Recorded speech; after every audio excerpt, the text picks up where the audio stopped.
part of the session, and let's kick into it. So this particular point cloud is a very scenic part of New Zealand, so I'm going to leave Peter Watts, who works for the local council, do it justice with a description. But it's something like 70 million points in the point cloud, so it's a serious chunk of data. So let's just get going. So first of all, I want to thank Peter Watts for taking the time to come up here and do this with us. He's got a huge amount of knowledge on this topic, so it's really good to have him sharing it. As always, feedback is good. We do these webcasts for smaller groups and larger groups, and they're downloadable. So I have pressed the record button, and this one will be downloadable either later on today or early Monday morning. So what we're going to do here is I'm going to do a very, very quick intro into the point clouds, just in case somebody hasn't seen how Autodesk have approached it. Then I'm going to hand over to Peter to talk about the data set, the challenges with it, and everything else. And after that, I'll just show a few screen captures of some of the new developments that are happening with point clouds. So there's one question I want to ask before we start going. So I'm just wondering, do you use LiDAR data at the moment? Sorry, I just pressed the wrong button. So let me launch this poll.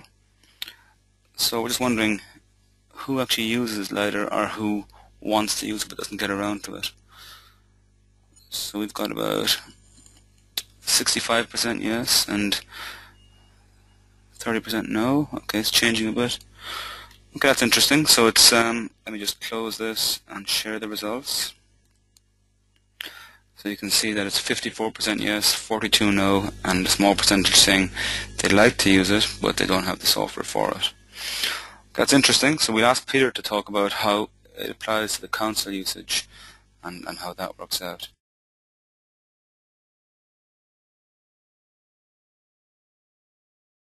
Okay, can you hear me now? Okay, if the audio is back, can somebody please put in some kind of a question? I think, are we back? Okay, we're back. Everyone's telling me we're back. Okay, that's good. Sorry about that. I must have clicked the wrong setting when I was minimizing. Well, the good thing is that the audio is back for Peter's presentation, and his is the important one. So let me just minimize this setting, and I'll hide AutoCAD briefly, and I will go on to here. So I'll leave Peter talk about the data set slightly and the challenges, and then he can jump in and show the thing in action. Thank you, Peter. Well, good afternoon. I'm Peter Watson from the Rotorua District Council. We've had some challenges. We received a chunk of LiDAR data for our entire district about 4 years ago, and we've been struggling ever since we received the data to actually use it. It comes out about 48 gigs of data, so it is too big a data set for us to work with. But when we got the new release of Civil 3D, the point cloud feature in it works really, really well, and we've been able to now use the data and use the data very, very quickly and very, very efficiently. So I'll just click into AutoCAD and I'll start a new drawing up.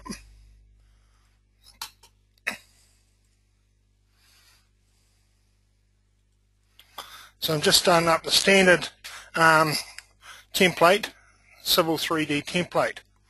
Now, what I've been able to do is just right-click on my point cloud and create a point cloud. Now, if I was to go through and add a new data set, our point cloud data took me approximately 2 days of solid processing to convert it into a LiDAR data set. Once I've done that data set, I can now load the data up. So I'm going to go an existing data set. I can now load that up and round about, on my current workstation, about 5 to 10 seconds. So let's load a data set.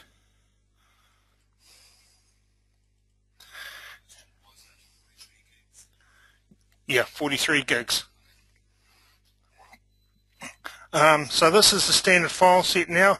It is coming out about 3.5 gigs for a file with all the other files. This file is actually only 435 megs, but the other files that are attached to it bring it out about 3.5 gigs. So if I just add this to my drawing and finish. As you can see down the bottom corner, it is reading the data set. That is loaded. So that is all our LiDAR data sets for our District Council area. And if I load up the stats for it,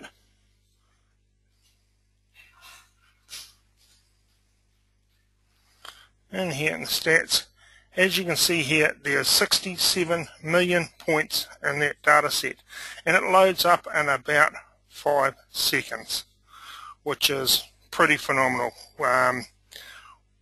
Nothing else has come near this for what we've tried to use the data. I've tried all sorts of ways, creating point files, creating AutoCAD points, and doing spatial queries on them, but now I can load in the whole data set within 5 or 10 seconds.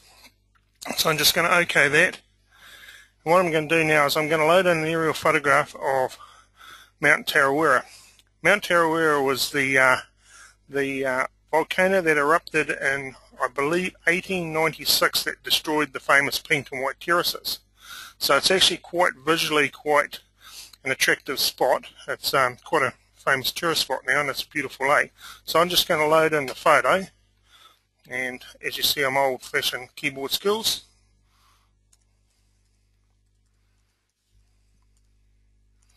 So standard insert image command, and find that image.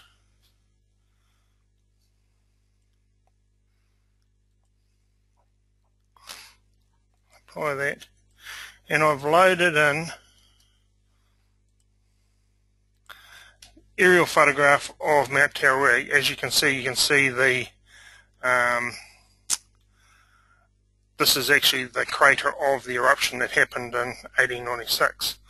So now that I've got my reference of where the photo is, and I've got my LiDAR data around the outside, I can create a surface. So I'm going to do right click, create a surface, and what I'm going to do is I'm just going to create a simple triangular surface.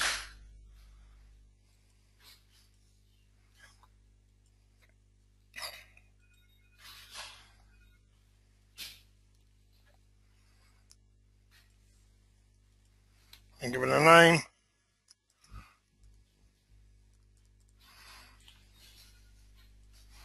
And OK. So I've created the surface, I've got my aerial photograph, and I've got my LiDAR data in there. What I can do now is I can actually add the points to my surface.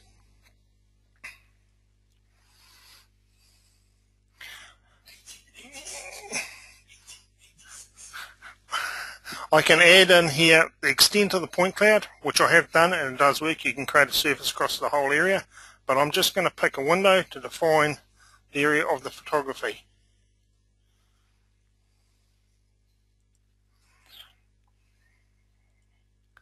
Next, and finish.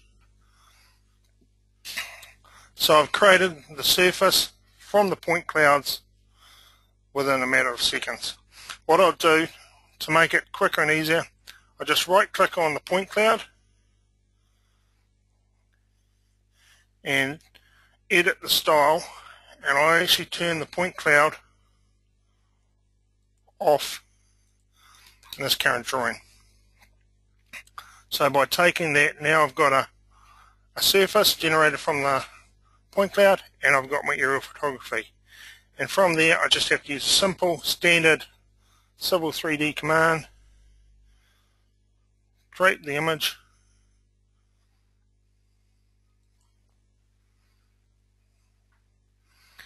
and now if we go into a 3D view,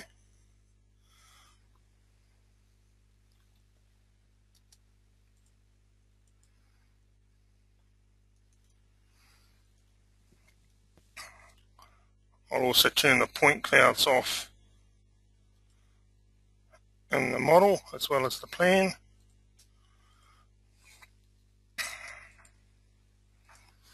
And then I'll just change the styles as I go down the side.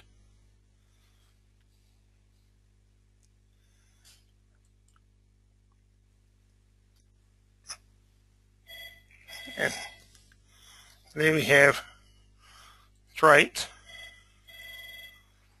the aerial photograph over the LiDAR data set. Hopefully your screens will catch up. Yeah, so this is a full 3D model. I can produce alignments, profiles, sections across this like any other surface I create for Civil 3D. It's quite quick and easy to work with. The other advantage I can do if I go back to a normal 3D surface is this surface can now be exported out as a DEM to other packages. I've done this to our GIS department and given them GeoTIFFs for this area.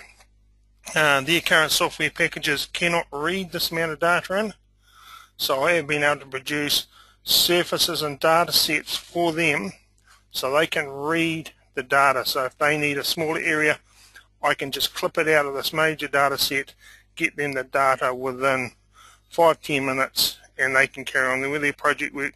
So what it's ended up is we've actually sort of got the master data set for the whole entire district.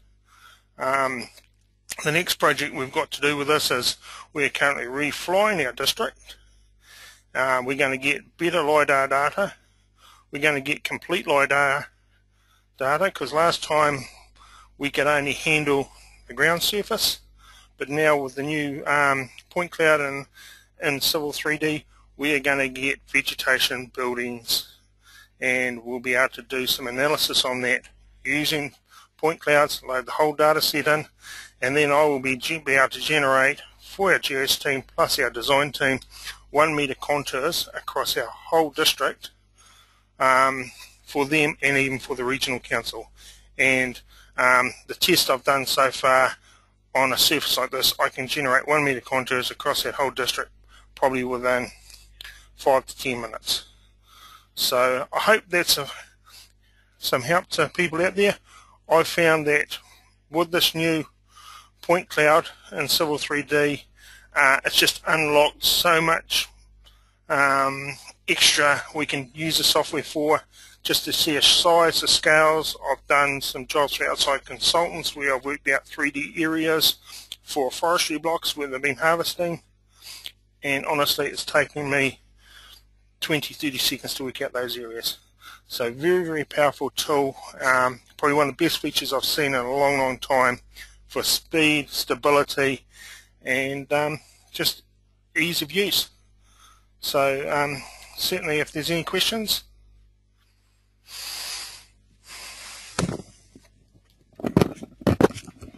Cool. Look, thanks for that, Peter. That's exactly what we were after, a serious data set being used within the software. So I think it's, so the exact number of points was just less than 70 million. Yeah, and there was a few questions about the data set. So if I bring up the folder, I think it was on the desktop, wasn't it? So it was this one here. So these, which ones? These ones here? Okay, so that contains all the, these are the laser survey points here, and then the process versions are in the other places. Now what I meant to show you earlier when I was doing my quick demo was that the software saves the file in here. So I named mine webcast, so you can see it just saves webcast. Yeah, these 3 files Peter's telling me, and that these contain the process data. So if I was to bring my file in now by browsing to those, it would be a lot faster. So the message is that you take the hit once by doing the big number crunching, and then you basically reap the benefits afterwards. So that's really the main part of the show. The other thing I wanted to mention was some of the future plans for these point clouds. So from a road design point of view, you can build a surface model quite easily, but you need strings. So what I'm showing here are some screen captures of a new labs utility. Now we can send you the link for the labs thing.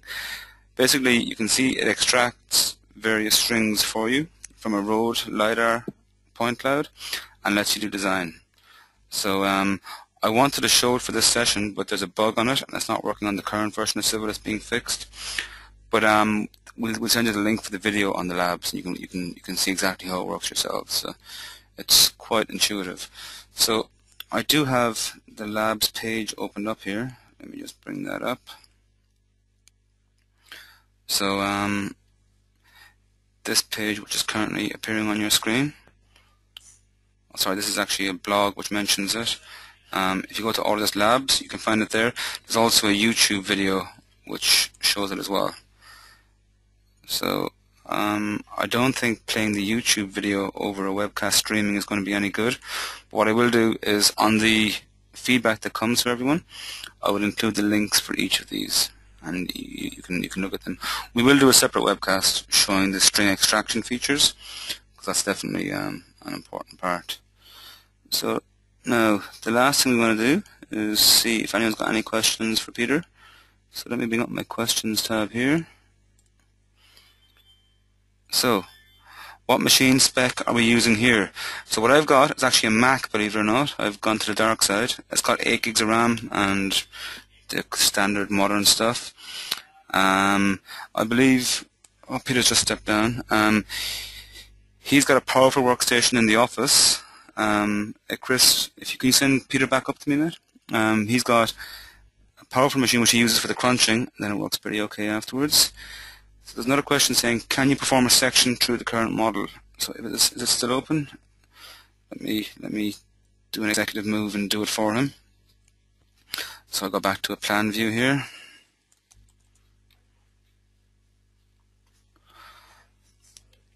Now while we're doing this, there's another question saying, are these Kogo points without the labels?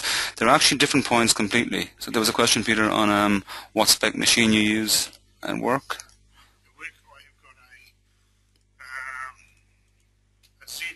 HP Z600 with 6 gig of memory, but 64-bit operating system. Okay, so it's a HP with 64 gigs. 6 gigs of RAM. But the big emphasis that Peter's making is that it's a 64-bit OS, which my machine is as well. Now, just to clarify for everybody, that doesn't necessarily mean that it's faster. It means that if you leave it running all night on a large job, it will get through it. So it handles larger data sets correctly. Let me just pass over to Peter briefly. He's got some more points to make. With the OS for the Civil 3D, I created the original point cloud files on a 64-bit operating system machine, but I can use that data now on my 4-year-old laptop, which is just running Windows XP 32-bit. And it runs fine. The bulk of the work was done in processing data, but now I can use it on any machine in the office. I can even use it in map, and it has no problem. So the operating system, sort of, you need the horsepower to do the background processing the first time, but then any users on your system should be able to use it quite easily and quite quickly.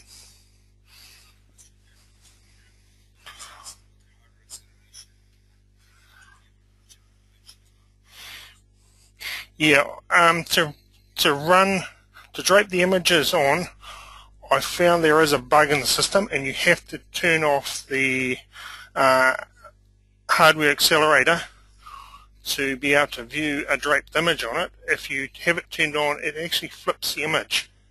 There has been some questions on the user groups for quite a while, but no answer as such yet. But if you turn off the accelerator, the image does not flip.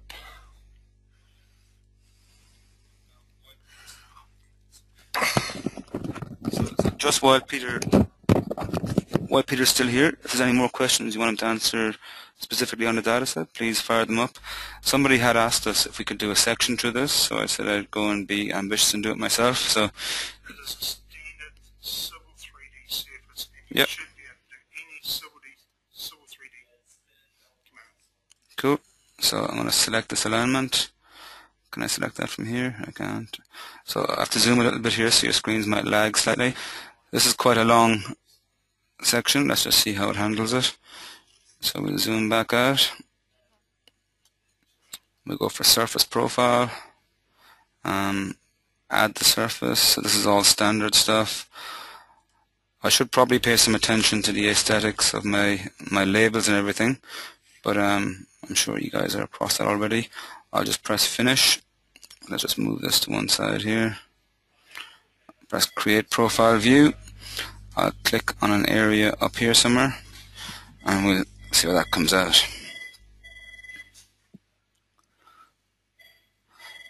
So it's doing a little bit of crunching here for me.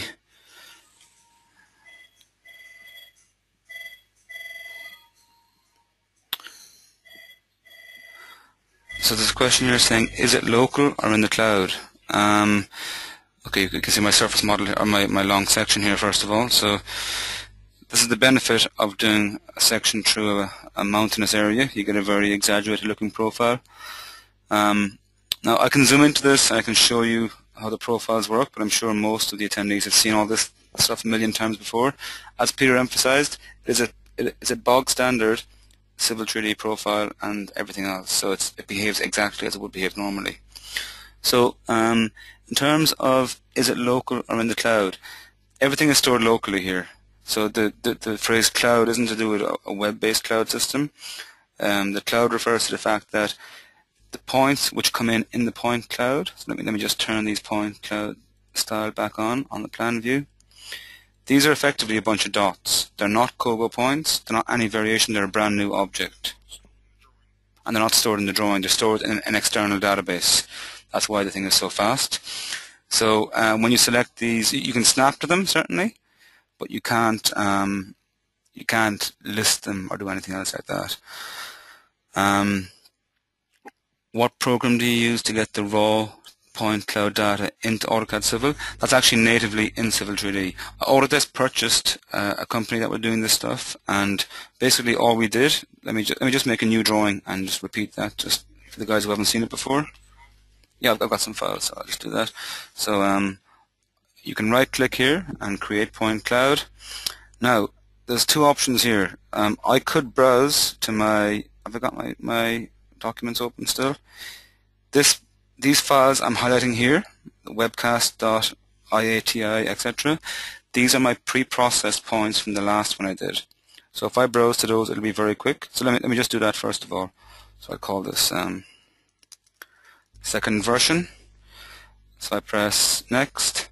Now normally I would go to my top section here and browse to my raw laser files, which I'll do next.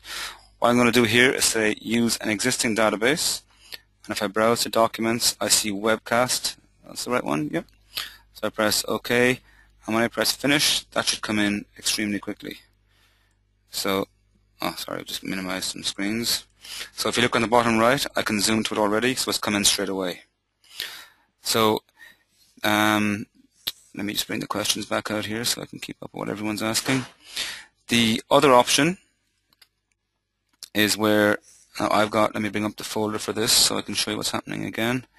If I go to my file here where I store my civil stuff, and if I go to import files, point clouds. So these files here, these LAS files, are the LiDAR information files. You can't open them directly in Notepad, but you can get some other software that reads them. It contains more than just XYZ coordinates. It's got classifications as well. So in terms of the question of how you get these files into Civil, it's actually natively in the software. I think it came out in 2010, but I always get the years mixed up when these things arrived. So I've called this importing from scratch. So that name is important because we'll see that in my documents next. When I press next, this time, now there are more formats here by the way. There's a bunch of other options, including standard XYZ files, which I believe Peter used some of those on his files initially. We can probably go back to those files and show those in a second.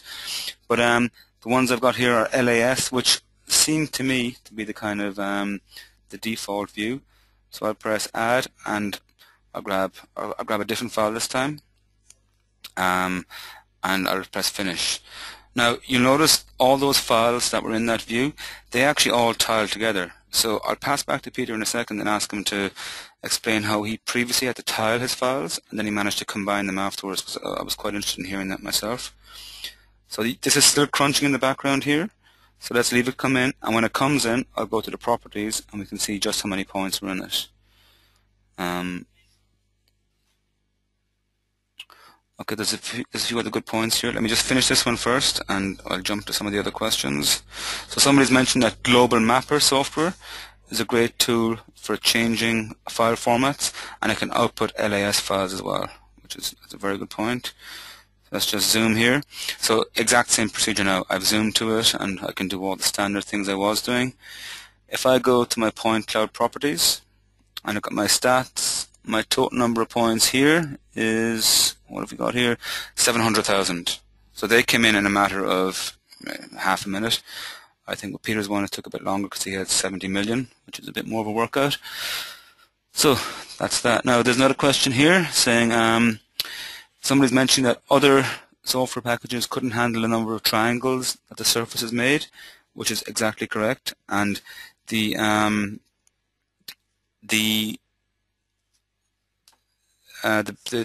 original surface models of Civil 3D, they were not built for 70 million points. So you'll notice, now it'll be hard to see on the web screen with the refresh rate, but as you zoom in, more and more points become visible. It's like kind of a Google Earth scenario where the software is clever enough to not show everything zoomed out because it messes up the view. So it's quite clever in filtering the number of points, and the same thing applies to adding the points to the surface. So it basically adds what you can see. So you do have the option to select the point cloud and look at the ribbon and change the density, do some other bits and pieces. My preference is I always press add points to surface from here, and I call the surface from points, we'll say, or from cloud maybe. You give it a style. I think 5 meters should be about right for, actually I'll make it 1 meter. You press next and the region options show up here. You can also specify the distances it's going to do for its sampling here. What I often do is just define a region.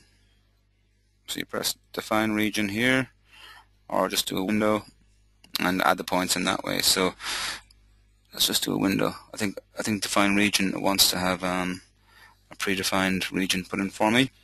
You press this, you press finish, and add the points. Now there's an interesting experiment where you can zoom to the extents. So let me just do one slightly different thing here. I'll zoom to the extents, I'll erase that surface, and I'll redo it. Oh, that wasn't what I wanted to do. I'll erase just my surface model. Now I'm going to add all these points to a surface, and we'll see how many points are in that surface. So there was 700,000 in the actual cloud. I'll add to a surface here, which I'll call reduced. I'll go next. I'll say point cloud extents as the area and press finish. So on my surface model here, you can see my reduced point entity on the right hand side, sorry, the left hand side. When I look at my stats, the number of points that it's added have been 76,000. So that's because of my zoom level. Again, you can push that up further or down lower to achieve what you want. Now what we had been doing in the past were adding these points with the filtering happening and then adding the break lines afterwards. So the fact that we can extract break lines from the point cloud with the utility coming out soon will leave us kind of combine the best of both worlds. So there's a question, are Autodesk considering porting the point cloud option to other Autodesk products like architecture for as-built catch-up survey work? From what I can gather, the point cloud stuff is going to every package that can possibly hold it. Everything I hear is about the point cloud's going to each thing because it's the new buzz. So I would guess yes, but I'd have to get the exact answer. Now, does Civil 3D handle laser V-scanner point clouds?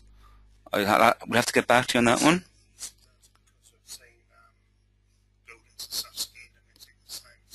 Okay.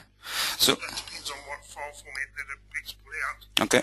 So Peter's telling me that he imagines that it should do it because he's seen some examples of that. It will depend on the file format that's exported out from that V-scanner. Leave us, have a look at it, and we'll get back to you with that. What was the original import process time? So I'll pass back to Peter to answer that question. How many points are achievable on a surface on Civil 2011 64-bit on 8 gig? I haven't actually tried, to be honest. I'll see if I can get an official answer for that one. I did take the surfaces that were causing problems on 2010 and chucked them on 2011, and they were fine. That's of course by, instead of bringing in Kogo points, you go to surfaces and you add the points in directly here, point files, as opposed to point groups. Now, there's another question saying, can we provide a sample somewhere to download? I think I can. Those sample files I have, as far as I know, they're available for the public. I'll just confirm that quickly, and we'll go in there. Someone's asking about FARO, F-A-R-O, laser scanner data. What we'll probably do is get a list of everything it handles and publish that, because again, I'm not familiar with this particular format. 70,000 isn't that much. That's the number of points in the surface. I agree. So what you can do, I'm holding the mouse here over the point density. You can increase that to put more into it. So you can see the slider I'm pushing across the top. So it's probably set initially to what you can see. So you do have functionality for controlling that. So someone's asking here, it's all very well for adding reduced points. It would be good to have tools or methods to check how good the reduced surface actually is. Yeah, I understand, because if the software is reducing points based off random positions, you don't know what you're missing. I suppose the kind of situation with that as well is that usually the laser surveys are so dense you can afford to lose some, but I always go back to the road design scenario. So what I was showing on the PowerPoint, let me just jump back in, so your screens might lag a little bit here. But what you're seeing on the left-hand side here, those green lines running along that survey, they're actually the strings. So it's identifying the center line and the edges and the curves and that kind of stuff. So you can then add those as strings to the surface model and just bring in the points. I mean, you might even want the points after that. So by doing it that way, you're pretty good. If it's for visualization, what I've noticed is that when you drape an aerial photograph over an image, you can get away with a very, very undense, what's the correct word, crude spacing of points. Now, let me just pass back to Peter. So I want to just remind him of the questions that we're going to ask him. So one was about tiling the images, tiling the clouds, which I know that you had been through quite a bit. And the other one was about the original import process time, because there's a few guys curious about that. Cool. So here you go, Peter. Our original point cloud data was just as a text file. So if I go back to a new drawing,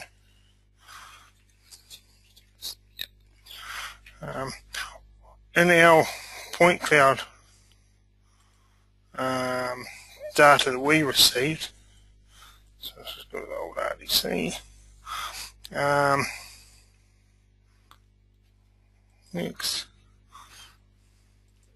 and ours was just a ASCII file, I think space separated. It's a while since I've done this because I've only done it once. Desktop, RDC data. I didn't bring any data over with me. Sorry about that, it's on my computer, this isn't mine. But it's just basically a text file, very, very simple text file. I go back. Okay, next. From the LAS files, if I just go add, I can add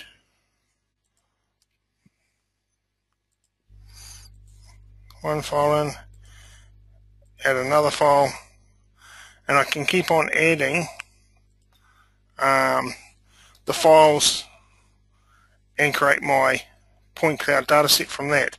What I found is when I got to about 17, 18 million points, I couldn't do any more. So what I then did was to create an Autodesk point cloud file for each tile or each strip, and then I was able to use the same tools add those point clouds in, and then combine them into that. So approximately took me, I would believe, 8 hours to process all the data and get back to one complete data set for our whole area. So yeah, really 8 hours, probably 2 days work. And then if I go finish,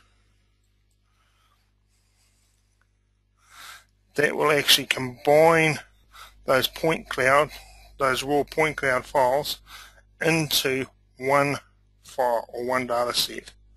It'll take a little bit of time to process through. The bigger the data set, the longer it's going to take, but you only have to do it once.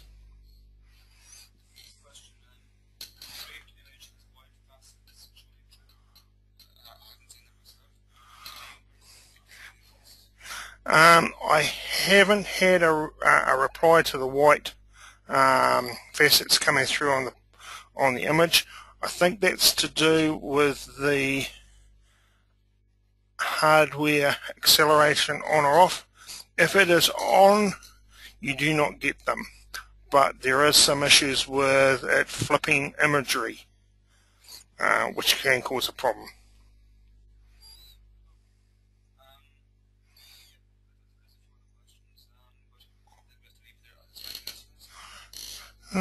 I just have to say, give it a try, have a play with it. It's worthwhile spending half an hour just trying with some of your existing data. That's all I did. I just sat down one afternoon, gave myself half an hour to work out, because I just basically found it in here, point clouds, what's this, went through and tried it, grabbed our data off our GIS team, and now we use it every day. We will send out some surveys, so you get an email after this session with just space for comments. So again, we take that very seriously. It goes around to everybody in the office, so put in your honest feedback from it. We've had lots of recommendations that we have real users do presentations as opposed to internal techos, so I think it's a good idea myself. So please put your thoughts on that, and it will help us get things together for future ones. So once again, thank you very much. We will check those questions that we couldn't answer, and we'll email everyone out. So see you soon, and the session will be downloadable on today or Monday.